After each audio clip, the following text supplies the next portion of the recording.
Invincible and Dispatch, both franchises sharing similarities through not only their entire gimmick, but also the heroes within. Take Phenomenon and Omni-Man or Trickstar and Red Rush for examples. And in today's video, we are going to apply this very logic to Blonde Blazer versus Adam Eve, taking energy projection versus energy manipulation to another level. If things like this interest you, or if you'd like to see more versus battles involving these series, be sure to leave a like and subscribe.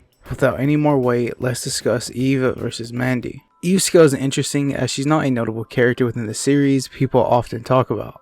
Even though she has one of the highest potential for power, being able to interact with matter, to the point of rearranging matter itself or even conjuring energy-based attacks, such as force fields. Using this, we've seen her show the ability to block attacks, create weapons, or even throw entire constructs at her opponents. By the end of Season 3, I think it's pretty fair to consider her and Mark as the top two superheroes Earth has to offer. And yes, this would include a mortal who's able to attack and slightly affect Omni-Man. This same Omni-Man can survive this attack from Cecil. Not only that, but Immortal is able to survive a meteor that vaporized everything within a 5-mile radius. This is a feat like many vary depending on certain calcs and such, but this is for the most part accepted at the large island to small country ranges given the vaporization. This is widely consistent as even an early Mark is able to divert a meteor alongside Omni-Man, who states to have moved one the size of Texas. Even at an extreme utmost lowball, this feat still gets to the large island ranges. While the highest I've seen this get is moon level, so take this how you will. And in no way is this scaling Immortal to Omni-Man, but rather referring his damage to Omni-Man to reflect back on a Season 3 Eve, who performs and damages Conquest, who is physically stronger than Omni-Man, and considered an elite Viltrumite alongside him. For instance, the race of Viltrumites are the peak of what Invincible has to offer. Use the feat in which 3 are able to destroy a planet with their power. Even when divided, the force needed for this grants each contribution, being Thetis, Mark, and Omni-Man, with small planet levels.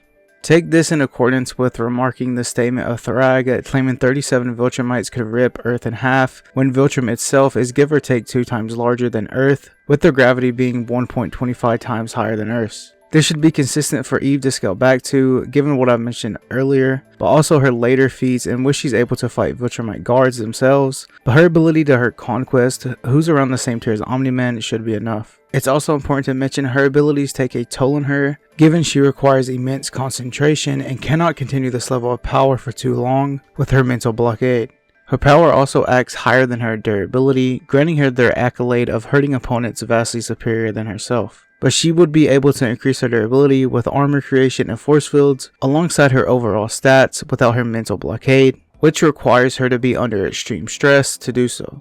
As for speed, she's able to react and block a few attacks from Conquest, who at the very least should be comparable to Mark's speed, scaling faster than the Coalition ship at MFTL. Even Mark can casually take Alan to the moon at relativistic speeds. While I don't think she's always this speed or even at this consistently, her attack can catch Conquest while off guard, even when he's able to react and can't avoid it. A more grounded range should be the sub-rel to relativistic range. This is majorly implied throughout the series, since she's not near as fast as Mark is.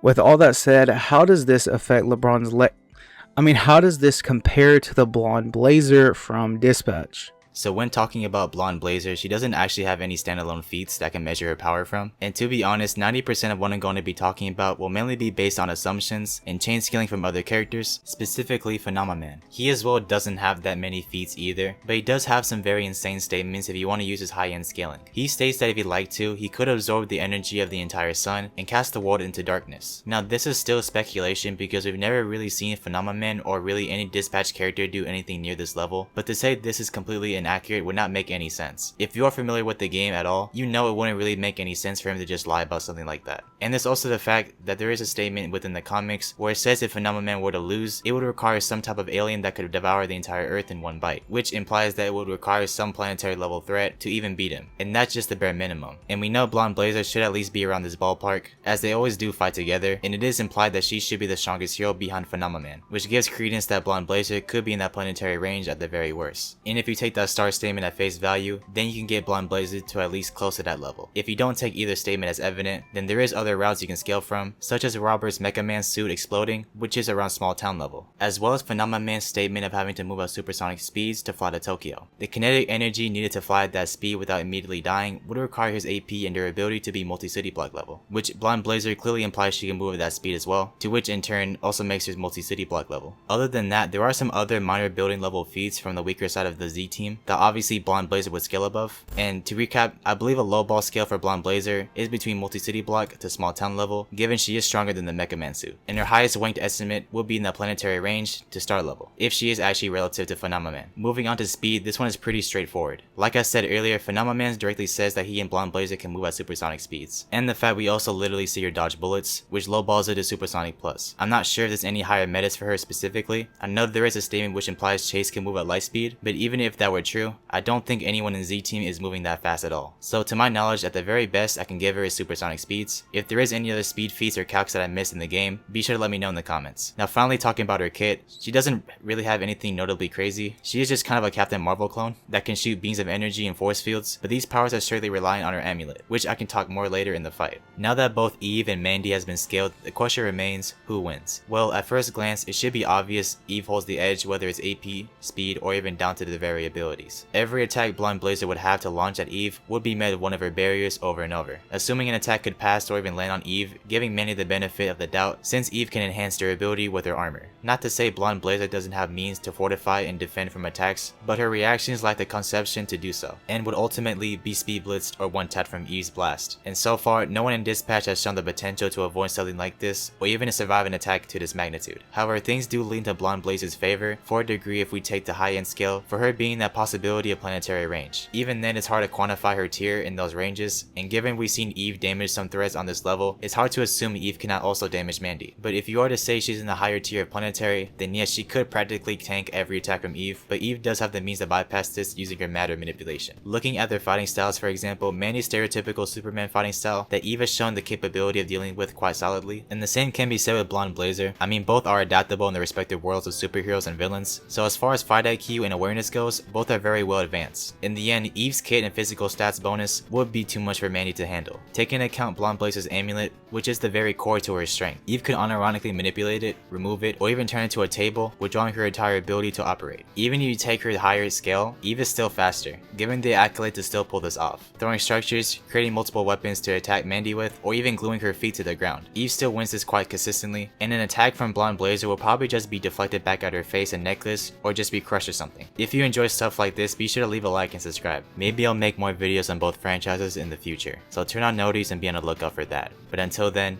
peace.